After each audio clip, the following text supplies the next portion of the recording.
আমরা আশা করছি যে আগামী 5 বছরে চিকিৎসা ক্ষেত্রে যে বরাদ্দ, সেই বরাদ্দ জিডিপির প্রায় 5% গিয়ে পৌঁছাবেন তিনি ঘোষণা দিয়েছেন। আমরা সব তাকিয়ে আছি আমাদের নেতা তারেক রহমান সাহেবের দিকে, কারণ তিনি বাংলাদেশে যখন প্রথম আসলেন, এসেই তিনি প্রথম যে কথাটা বলেছিলেন যে আই হ্যাভ এ প্ল্যান। সেই প্ল্যান তিনি শুরু করেছেন নির্বাচনের পরে, নির্বাচিত হওয়ার পর থেকে। আপনারা নিশ্চয়ই লক্ষ্য করেছেন যে তার প্রতিটি পদক্ষেপ হচ্ছে জনগণের কল্যাণের জন্য, দেশের কল্যাণের জন্য। এবং আজকে চিকিৎসা ক্ষেত্রে বাজেটে সবচেয়ে বড় যে অতীতের চেয়ে সবচেয়ে বড় আপনার যে বরাদ্দ প্রদান করা হয়েছে, সেটাও এই তারেক রহমান সাহেবের নেতৃত্বে করা হয়েছে। আপনারা নিশ্চয়ই খেয়াল করেছেন যে এটা বোধহয় ভবিতব্য, আমার কাছে মনে হয় এটা বোধহয় নিয়তির মতো, যে আওয়ামী লীগ যখন দেশ ধ্বংস করে দেয়, সেই ধ্বংসের পরে সেই ধ্বংসস্তূপ থেকে দেশকে গড়ে তোলার দায়িত্বটা বিএনপির উপরে পড়ে। এবং তখন শহীদ প্রেসিডেন্ট জিয়াউর রহমান সাহেব একইভাবে 1975 সালে সেই ধ্বংসস্তূপের পর থেকে দেশকে গড়ে তুলেছিলেন।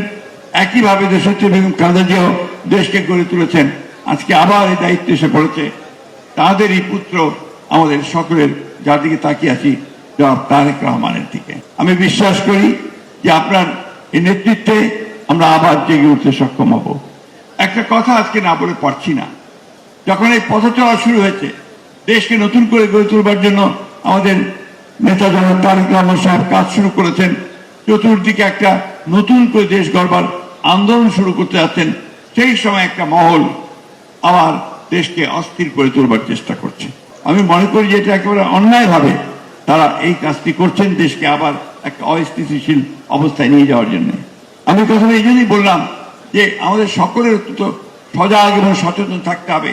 আমরা অতীতেও দেখেছি, যখনই দেশ উপরে উঠতে থাকে তখনই একটা মহল জাতীয় এবং আন্তর্জাতিক চক্রান্তের মধ্যে দিয়ে আবার সেটাকে পেছনে ফিরে দেয়।